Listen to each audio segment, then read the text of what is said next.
ایک واقعہ بیان کرنا چاہوں گا. میری ڈیوٹی جو ہے وہ 1971 میں مشرقی پاکستان میں تھی.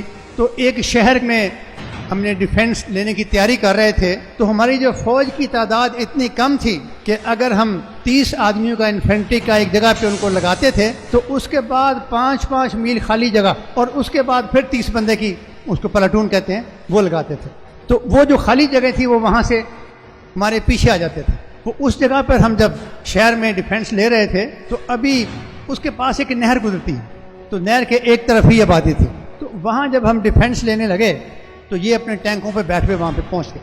میں تو خانے میں تھا تو ان کے اوپر گولہ باری کروائی, اس پل پہ بھی کروائی. ہمارے بھی 2 ٹینک آ گئے. جب وہ لڑائی ختم ہوئی تو پتہ چلا کہ ان کے 5 ٹینک تو ہمارے 2 ٹینکوں نے کھڑکا دیے, اور ایک ٹینک جو ہے وہ اس نے واپس مڑنے کی کوشش کی. تو یہ دیکھ کے یہ مجھے بھی نشانہ بنا دیں گے, تو اس کا ڈرائیور اور اس کے جو بندے ہیں وہ نکل کے بھاگ پڑے. وہ جس پل کی میں بات کر رہا ہوں یہ اس سے کوئی 1 کلومیٹر 1.5 کلومیٹر پیچھے کی طرف ہوا شہر کے اندر. تو وہ اسی پل سے, کیونکہ بھاگ کے گزرنے کا وہی جگہ تھی, میں نے پل کے اوپر فائرنگ کروائی. جب میں نے محسوس کیا کہ آخری دشمن کے سپاہی وہ بھی بھاگ نکلا ہے تو میں نے بھی اپنا سامان اٹھایا اور ان کے پیچھے لگ گیا اور ان کو ہم 1.5 میل تک دور لے گئے. تو میں نے جو ہی پل کراس کیا تو خون کے قطرے گنے کی کھیت کی طرف جا رہے تھے. تو میرے لیفٹ ہینڈ میں وہ اسٹین گن تھی, تو میں نے وہ اسی طرح کی, اس طرح سے جیسے کوئی پوائنٹ آؤٹ کرتا نا ایسے. تو کھیتوں میں سے ایک بندے نے ہاتھ کھڑا کر, دوسرا کھڑا ہوا, تیسرا کھڑا ہوا, چوتھا کھڑا ہوا. تو 4 لوگ جو ہیں وہ کھڑے ہو گئے, ان کو گنے کے کھیت سے باہر نکالا, ان کے ہاتھ جو ہیں وہ پیچھے باندھ دیے. اور جو ان میں سینئر تھا اس کا نام مجھے ابھی تک یاد ہے, حوالدار رتی پال سنگھ. جب اس سے انٹیروگیشن کی کہ یہ اسی ٹینک سے اتر کے بھاگا تھا, وہ پھر ہمارے 2 کی جگہ پھر ہمارے 3 ٹینک ہو گئے.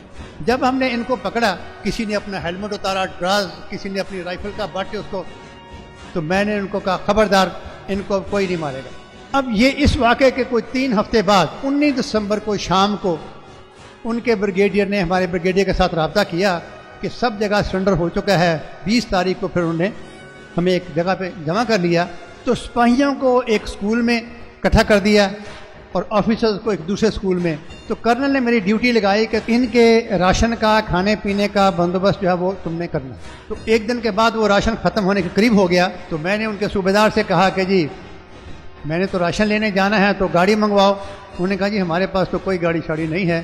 میں نے کہا اچھا پھر اگر یہ بات ہے تو وہ سامنے جو گنے کا کھیت ہے اس میں نے اپنی جیپ چھپائی ہوئی ہے, تو میں وہ نکال لیتا ہوں.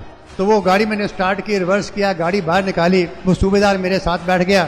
تو ہم اس ہیڈ کوارٹر کی طرف چل پڑے. تو وہ ہیڈ کوارٹر کے باہر ایک گول چوک تھا. جب اس چوک کے پاس پہنچے میں نے جیپ آہستہ کی تو وہاں ایک بندہ بیٹھا چائے پی رہا. تو یہ وہی حوالدار تھا جس کو میں نے قیدی بنایا تھا 3 اور آدمیوں کے ساتھ. تو جو ہی اس کی نظر مجھ پہ پڑی, کھڑا ہوا, مجھے سلوٹ مارا, بھاگا ہوا جیپ کے پاس آیا کہ صاحب آپ کا بہت شکریہ, اس دن آپ نے میری جان بچائی ورنہ میں تو مارا گیا تھا.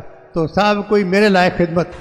میں نے کہا خدمت کیا ہونی ہے, بس یہ قسمت کے کھیل ہیں, تم میرے قیدی تھے, آج میں تمہارا قیدی. تو ہی میں واپس اپنے کمرے میں آیا تو میرے پیچھے پیچھے جو صوبیدار تھا وہ پہنچا اور انتہائی کرخت آواز میں, صاحب آپ ہمارے حوالدار کو کیسے جانتے ہیں, آنکھوں سے ایسے شعلے نکل رہے.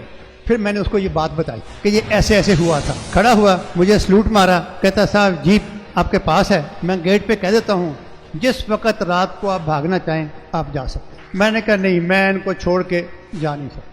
تو یہ ہے ایک مومن کا کردار.